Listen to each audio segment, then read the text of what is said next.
Hugh Despenser the Younger, London, November 24th, 1326. The streets were packed with spectators, their faces contorted with anticipation and revulsion. Hugh Despenser the Younger, once the most powerful man in England after King Edward II himself, was dragged through the muddy streets, clad only in a tunic emblazoned with biblical verses mocking his crimes. Despenser had amassed wealth and power through manipulation, extortion, and his intimate relationship with the king, which made him the most hated man in the kingdom. His greed knew no bounds. He seized lands and titles, profiting from the monarch's weakness and affection. He displaced the old nobility, replacing them with his own supporters, which created deep resentment among the barons and, crucially, within the royal family. When Queen Isabella, consort of Edward II, and her lover Roger Mortimer overthrew the king, Despenser's fate was sealed, not by law, but by a verdict of vengeance cloaked in legal garments. His fall was as swift as his ascent, and those who hated him were determined to strike a blow that would leave an indelible impression. Hugh Despenser's execution was meticulously orchestrated to maximize his suffering and the horror of the crowd. First, he was hanged, but not to death. The rope was calibrated to bring him to unconsciousness, yet preserve his life for what was to follow. As he dangled, gasping, the executioner approached and immediately proceeded with castration. The crowd roared as Despenser's genitals were severed and cast into a bonfire prepared specifically for that purpose. The symbolism was clear. His unnatural influence over the king, rumored to be sexual in nature, was to be punished in kind. But this was merely a prelude. Still conscious, Despenser was laid upon a table as the executioner made a deep incision across his abdomen. The technique of disembowelment required precision. Cut too deep, and the victim dies too quickly, robbing the spectacle of its purpose. Cut too shallow, and the process becomes impossibly protracted. The executioner's blade found the perfect depth, and Despenser's intestines were slowly drawn from his body as he watched, screaming until his voice broke.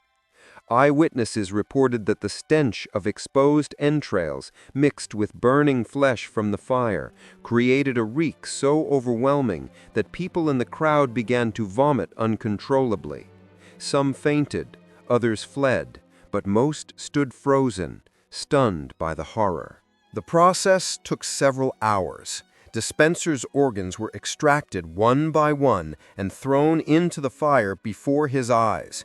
Historical accounts suggest he remained conscious for an unthinkable duration, his body refusing to succumb to death, even as it was systematically annihilated.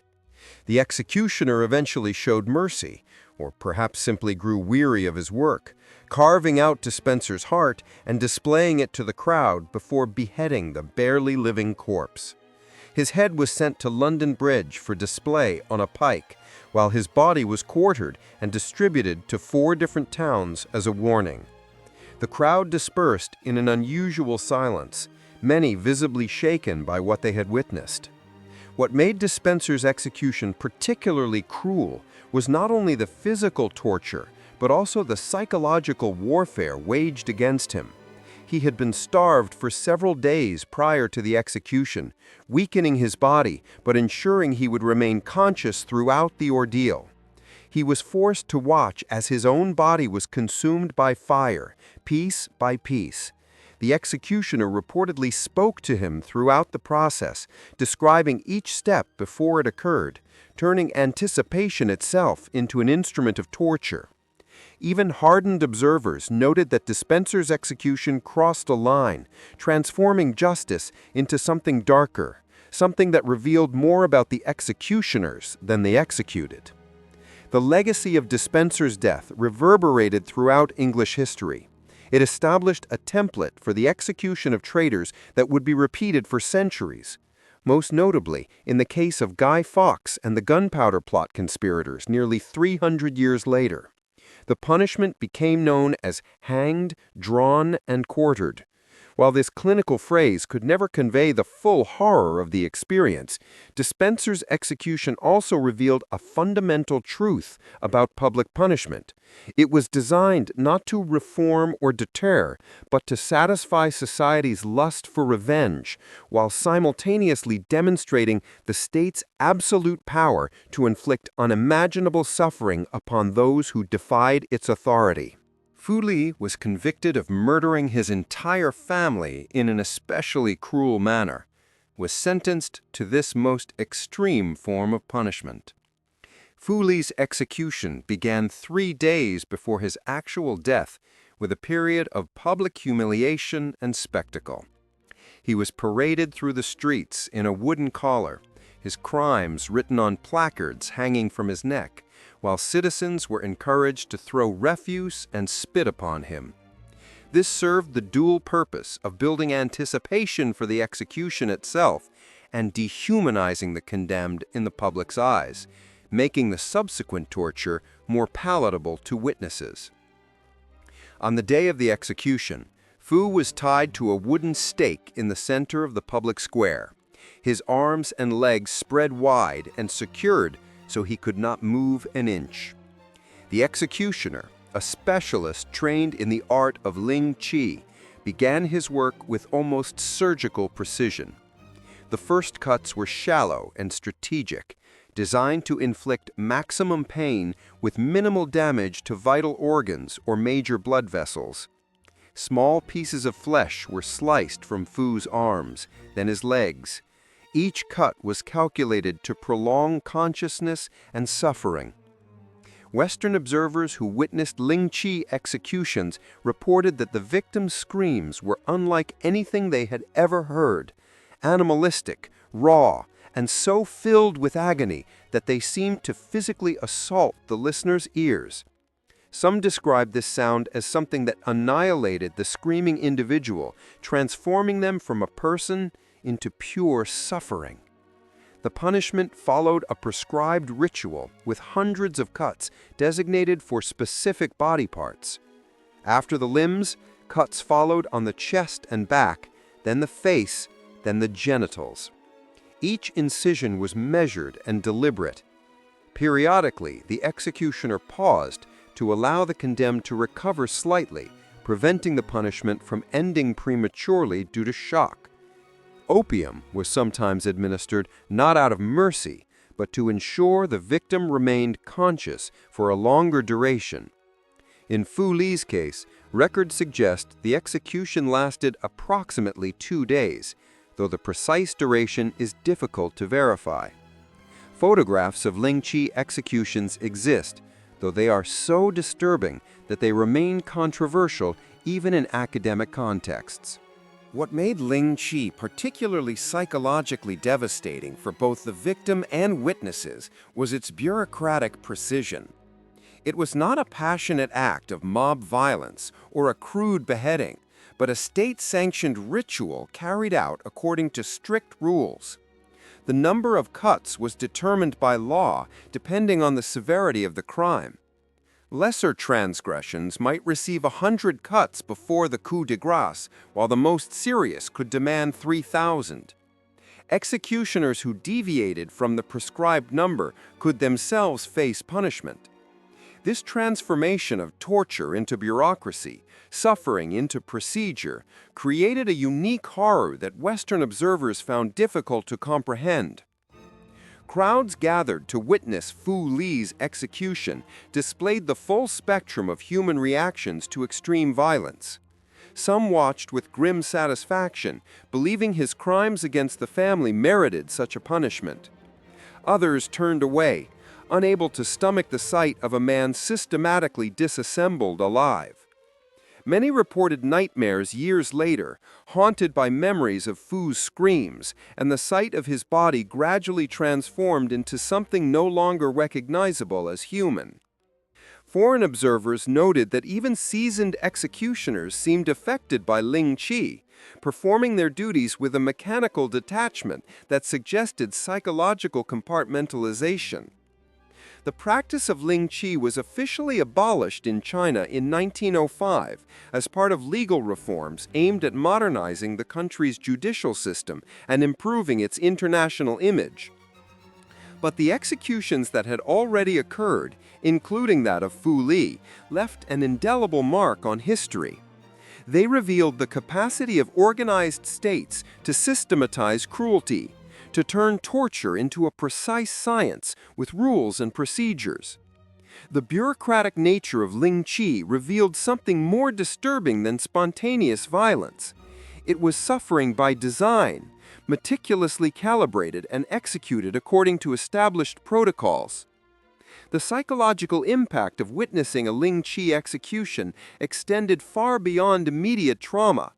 Western missionaries and diplomats who observed such punishments often wrote detailed accounts that influenced perceptions of Chinese culture in Europe and America for generations, contributing to racist stereotypes of Oriental cruelty. Yet these observers often failed to acknowledge their own country's brutal punishments, breaking on the wheel, burning at the stake, hanging, drawing, and quartering, which were equally designed to maximize suffering. Ling Qi depicted not an exclusively Chinese cruelty, but a universal human capacity to justify extreme violence against those deemed to have violated the social order. Fu Li's death, like all Ling Qi executions, served as both punishment and warning. The state possessed not only the power to kill, but also the power to transform death itself into a prolonged nightmare from which there was no escape. Richard Roos, King Henry VIII's Boiling London, 1531. England during the time of King Henry VIII was a dangerous place to live, where accusations of poisoning could lead to such a horrific death that the law creating it would be repealed within the same generation that witnessed its horrors. Richard Roos was a cook in the household of the Bishop of Rochester, a man whose competence and loyalty had never been questioned until February of that year. On February 17, Roos prepared a large pot of porridge for the bishop's household and guests. Within hours, 17 people became gravely ill with symptoms of poisoning. 2 people died in agony, their bodies racked with convulsions and vomiting. Roos was immediately arrested and charged with high treason, an unusual classification that revealed Henry VIII's paranoia about assassination by poison. The evidence against Roos remains unclear even today.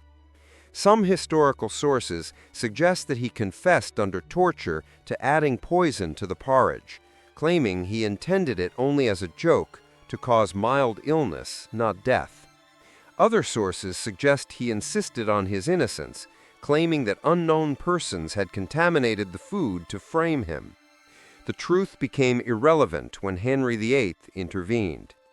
The king, horrified by poisonings and seeking to set an example that would deter future attempts on the lives of nobles, pushed Parliament to pass the Act of Poisoning, which declared murder by poison an act of high treason, punishable by death by boiling. The sentence was carried out on April 5, 1531, in Smithfield, London's main execution site. A large crowd gathered, drawn by morbid curiosity about this new and horrific form of execution. A massive iron cauldron was erected in the center of the square, suspended over a pile of firewood and kindling. When Roos was brought to the execution site, witnesses reported that the condemned man's terror was so profound that he had to be carried, his legs having completely given out. The executioners prepared the cauldron, filling it with water and lighting a fire beneath it, allowing the crowd to watch as the temperature slowly rose. Unlike many execution methods that cause death relatively quickly, despite their brutality, boiling was designed to be slow and allow the crowd to witness every stage of the victim's suffering. As the water began to steam, Roos was forced into the cauldron. According to initial prescriptions, he was placed in relatively cool water, which was then heated, though some sources claim the water was already boiling when he was plunged into it. Regardless of which version is accurate, the outcome was the same: unimaginable agony, as Roos's skin began to blister and peel, his flesh literally cooking while he remained conscious and screamed. Witnesses to the execution recounted scenes of almost unbelievable horror. The smell of cooking human flesh, described as similar to pork but with a sweet, sickly undertone, permeated the entire square, causing widespread nausea among the spectators. People accustomed to the sight and smell of slaughtered animals and public executions found themselves vomiting or fleeing the scene. Roos's screams, initially loud and agonizing, gradually diminished as his throat and lungs were damaged by inhaling steam and from trauma throughout his body. The boiling process took approximately 2 hours before Roos finally died, although the exact duration varies.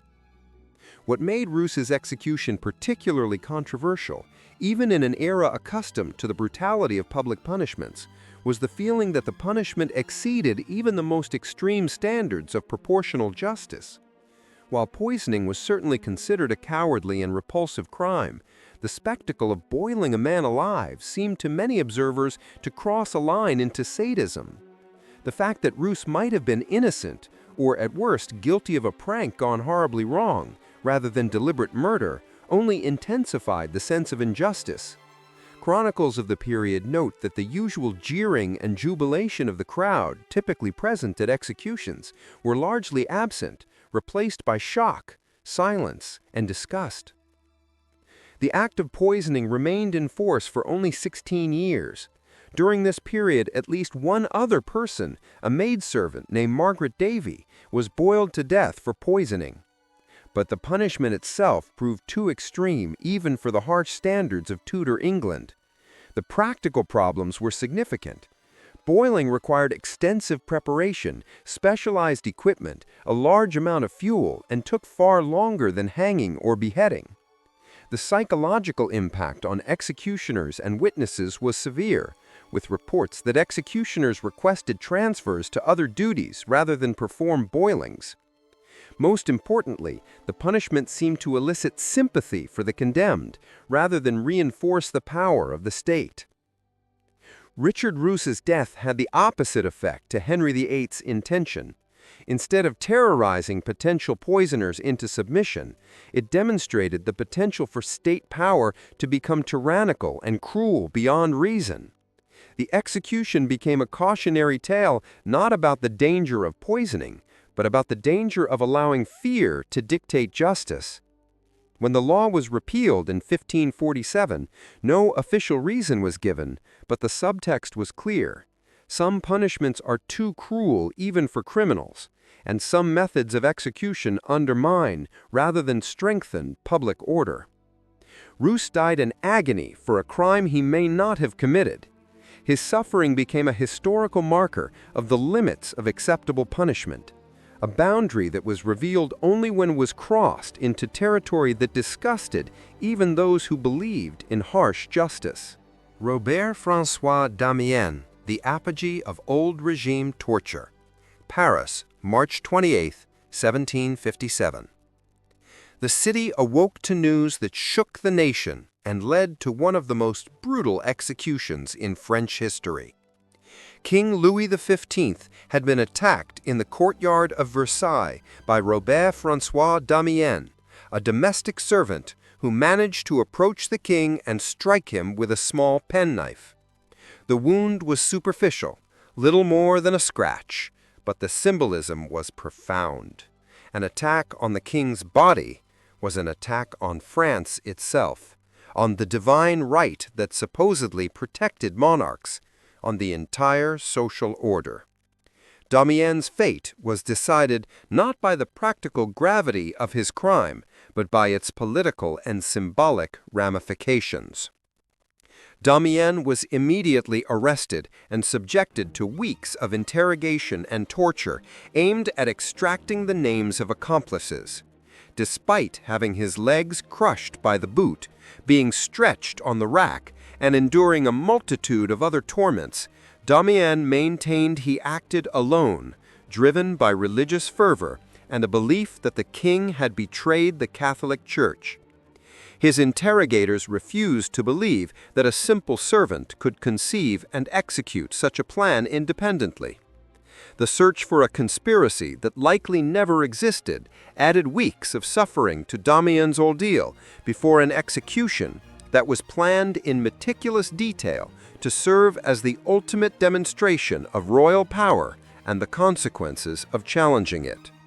The execution took place on April 2nd, 1757, in Place de Grève, Paris's main site for public executions. A scaffold was erected, and the instruments of torture were laid out for public display. Red-hot pincers, cauldrons of molten lead, boiling oil, burning sulfur and wax, and 4 horses, each held by a strong man and positioned at the cardinal points around the scaffold. Tens of thousands of Parisians crowded the square and surrounding buildings, sitting on rooftops and hanging from windows to witness the spectacle. The crowd included nobles, clergy, common laborers, and even children. Entire families treated the event as a combination of theater and moral instruction. The first stage of Damiens' execution involved applying burning sulfur to his right hand, the hand that held the knife that struck the king. His hand was forcibly plunged into a burning brazier and held there until the flesh charred and the sulfur ignited, creating a smell that witnesses likened to the imagined scent of hell itself.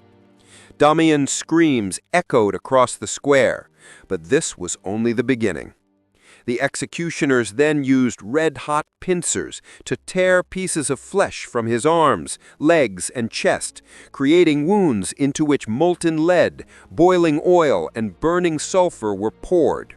The aim was not only to inflict pain, but to do so in a manner visible to the immense crowd, turning Damiens' body into a canvas for the demonstration of state power. After more than an hour of such torture, the executioners moved to the final stage, quartering.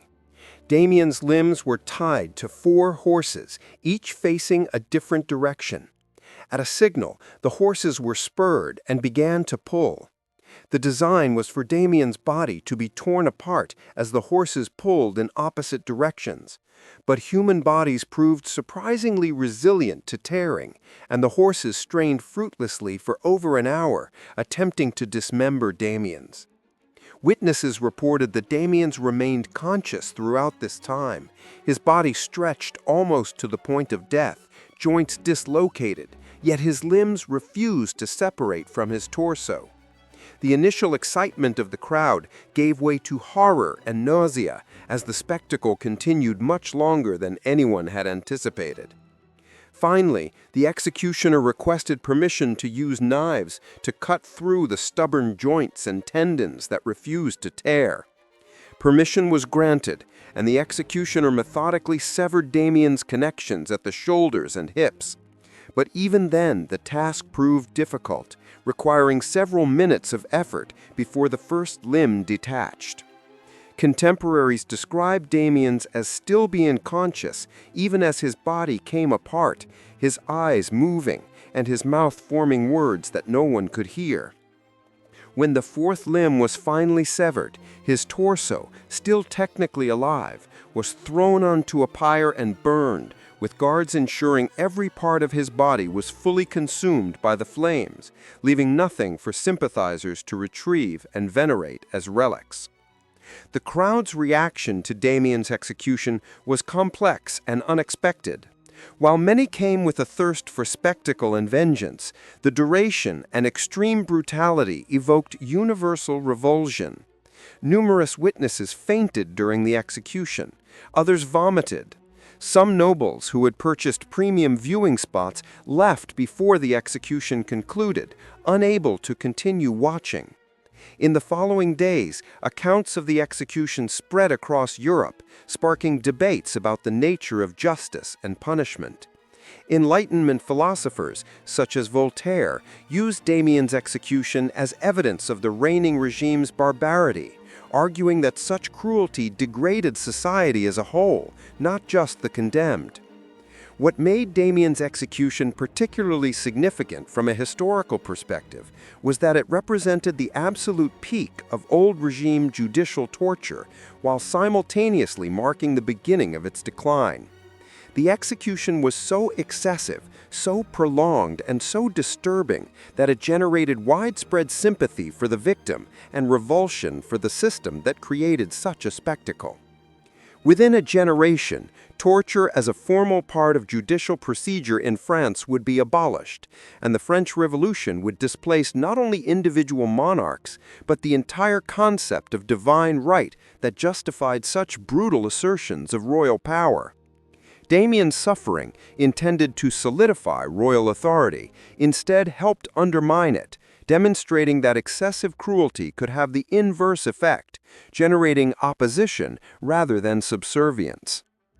The legacy of Damien's execution extended far beyond France. It became a cornerstone for debates about punishment, sovereignty, and the limits of state power.